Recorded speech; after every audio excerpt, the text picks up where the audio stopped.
കേരളത്തിന്റെ 13ാമത് മുഖ്യമന്ത്രിയായി വി.ഡി. സതീശൻ സത്യപ്രതിജ്ഞ ചെയ്ത് അധികാരമേറ്റു. തിരുവനന്തപുരം സെൻട്രൽ സ്റ്റേഡിയത്തിൽ നടന്ന പ്രൗഢഗംഭീരമായ ചടങ്ങിൽ ഗവർണർ രാജേന്ദ്ര വിശ്വനാഥ് അർലേക്കർ സത്യവാചകം ചൊല്ലിക്കൊടുത്തു.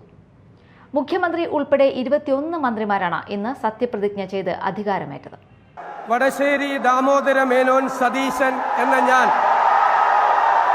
കേരള സംസ്ഥാനത്തെ മുഖ്യമന്ത്രി എന്ന നിലയിൽ എൻ്റെ പരിഗണനയിൽ കൊണ്ടുവരുന്നതോ എൻ്റെ അറിവിൽ വരുന്നതോ ആയ ഏതെങ്കിലും വിഷയം അങ്ങനെയുള്ള മന്ത്രി എന്ന നിലയിലുള്ള എൻ്റെ കർത്തവ്യങ്ങളുടെ മുറപ്രകാരമുള്ള നിർവഹണത്തിന് ആവശ്യമാകുന്നതൊഴികെ ഞാൻ ഏതെങ്കിലും ആളുകൾക്കോ നേരിട്ടോ നേരിട്ടല്ലാതെയോ അറിയിച്ചു കൊടുക്കുകയോ വെളിപ്പെടുത്തി കൊടുക്കുകയോ ചെയ്യുകയില്ലെന്ന് ദൈവത്തിന്റെ നാമത്തിൽ സത്യം ചെയ്യുന്നു.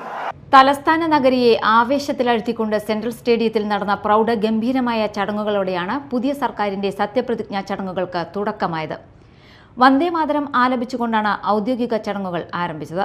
വി.ഡി. സതീശന് പിന്നാലെ മന്ത്രിസഭയിലെ രണ്ടാമനായ പി.കെ. കുഞ്ഞാലിക്കുട്ടിയും സത്യപ്രതിജ്ഞ ചെയ്ത് അധികാരമേറ്റു. കുഞ്ഞാലിക്കുട്ടി ദൈവനാമത്തിലും സ്രഷ്ടാവിന്റെ നാമത്തിലുമാണ് സത്യപ്രതിജ്ഞ ചെയ്തത്. മൂന്നാമനായി രമേശ് ചെന്നിത്തലയും സത്യപ്രതിജ്ഞ ചെയ്തു.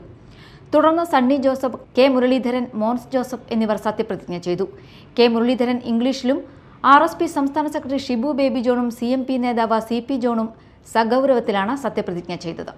തുടർന്ന് Anoop Jacob, AP. Anilkumar, N. Shamsuddin, PC. Vishnunath, Roji M. John, Bindhu Krishna, M. Liju, KM. Shaji, PK. Basheer, VA. Abdul Gafoor, T. Siddique, KA. Thulasi, OJ. Janeesh എന്നിവർ സത്യപ്രതിജ്ഞ ചെയ്തു. News desk, Media time.